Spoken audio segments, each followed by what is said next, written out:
யார் தனிச்சு விடப்பட்டிருக்காங்க அப்படிங்கிறது மக்களுக்கே தெரியும் அப்படின்னு ஒருத்தர் பேசியிருக்கார். பேசினது யார்?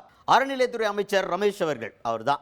அவர்கிட்ட என்ன கேட்டாங்க அப்படின்னு பார்த்தீங்கன்னா, திமுக தலைவர் மு.க.ஸ்டாலின் அவர்கள் சமீபத்தில் ஒரு அறிக்கையில் சொல்லும்போது என்ன சொல்லியிருந்தாரு, முதல்வர் அவர்கள் தனித்து விடப்பட்டிருக்காரு, அவருக்கு நிறைய விஷயம் தெரியல அப்படின்ற மாதிரி ஒரு கருத்து சொல்லியிருந்தாராம்.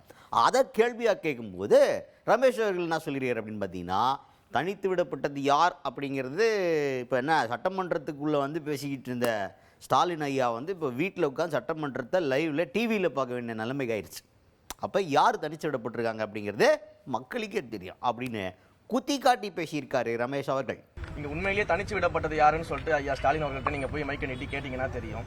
இன்றைக்கு இதையெல்லாம் சட்டமன்றத்திலிருந்து பேசிக் கொண்டிருந்த ஐயா ஸ்டாலின் அவர்கள் இன்று சட்டமன்ற நிகழ்வுகளை வீட்டிலிருந்து பார்க்கக்கூடிய நிலைமைக்கு தனித்து விடப்பட்டிருக்கிறார் அப்படின்றது தான் உண்மை. அது மக்களுக்கே தெரியும். அதுக்கு அடுத்ததாக இப்போ மேகதாது பிரச்சனை தொடர்பாக அனைத்து கட்சி கூட்டம் கூட்டி எல்லாருடைய அபிப்பிராயத்தையும் கேட்டு தெரிஞ்சுட்டு அதுக்கப்புறமா என்ன நடவடிக்கை எடுக்கிறதுன்னு பார்க்கலாம்ல. நீங்கள் ஏன் அனைத்து கட்சி கூட்டமே கூட்ட மாட்டீங்க, அதில் ஏன் தாமதம் அப்படின்ற கேள்வியை முன்வைக்கிறாங்க செய்தியாளர்கள். அதுக்கு ரமேஷ் அவர்கள் என்ன சொல்கிறாருன்னா, வழக்கமாக தான் என்ன சொல்லுவாங்க, ஏப்பா பேசணுன்னே எதிர்பார்க்குறீங்க, ஏன் பேச மாட்டீங்கன்னு கேட்டால் ஏன் பேசணும்னு கேட்குறாங்க. அவ்வளோதான்.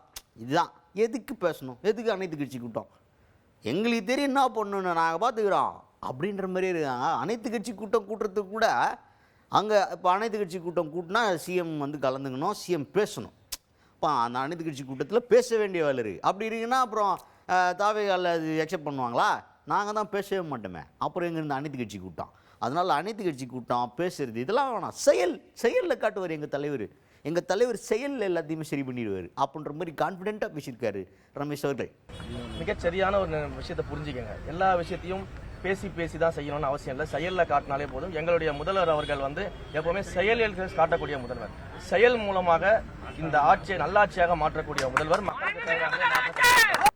அதுக்கடுத்தது அறநிலையத்துறையில் போன ஆட்சியில் நிறையா ஊழல் நடந்திருக்கு, நிறைய மோசடி பண்ணியிருக்கிறாங்க அப்படின்ற மாதிரி குற்றச்சாட்டை தொடர்ந்து வச்சிட்ருக்காரு ரமேஷ் அவர்கள். அப்போ செய்தியாளர்கள் என்ன கேட்டாங்கன்னா, சரி சார், இப்போ உங்கள் துறையில் வந்து நிறைய பிரச்சனை இருக்குது, போன ஆட்சியில் நிறைய முறைகேடு நடந்திருக்குன்னு சொல்கிறீங்களே, ஒரு வெள்ளையறியை வெளியிட்ருங்க, அப்போ கிளாரிஃபை ஆகிடும்ல அப்படின்னு கேட்டால் அதுக்கு அவர் என்ன சொல்கிறார் அப்படின்னு பார்த்தீங்கன்னா, அதை பற்றி நாங்கள் யோசிக்கிறோம், அது போக இது என்னென்ன நடந்திருக்கு, கோயில் நிலங்கள்லாம் எப்படி தவறாக பயன்படுத்தியிருக்காங்க, என்னென்ன ஊழல் பண்ணியிருக்காங்கன்றதை பார்க்குறது தான் என்னோடய வேலை, நான் அதை பார்த்து அவங்கள வந்து பிடிச்சி கொடுக்காமல் போலீஸில் பிடிச்சி கொடுக்காமல் விடவே மாட்டேன் அப்படின்ற மாதிரி ரொம்ப பொறுப்பாக பேசியிருக்கார் ரமேஷ் அவர்கள். இதுக்காக குழு போட்டு என்னென்ன நடந்துச்சு போன ஆட்சியில் அப்படிங்கிறத பார்க்குறது ஃபஸ்ட்டு டியூட்டி அறநிலையத்துறையில். இப்போது அதுதான் ஃபஸ்ட்டு.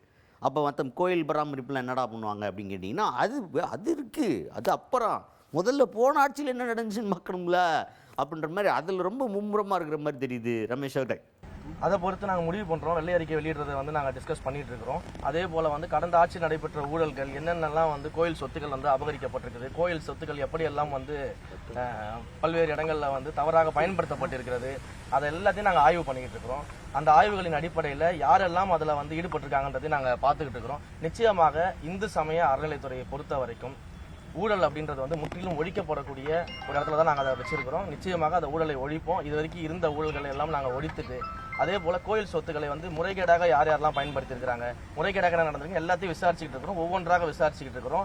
அதற்கான தனித்தனி குழுக்கள் வந்து கூடிய சீக்கிரம் அமைக்க போகிறோம். ஒவ்வொரு கோயில்களுடைய சொத்துக்களை வந்து பாதுகாப்பதற்காகவும் அதில் நடந்த முறைகேடுகளை கண்டுபிடிக்கவும் குழுக்கள் அமைக்க போகிறோம். ஸோ தொடர்ந்து ஒரு ப்ராசஸில் இருக்கிறோம். நிச்சயமாக அதோட அவுட்புட்டில் நீங்கள் பார்க்கும்பொழுது கோயில் சொத்துக்கள் அனைத்தும் பாதுகாக்கப்படும், இந்த ஊழல்கள்லாம் ஒழித்திருக்கும்.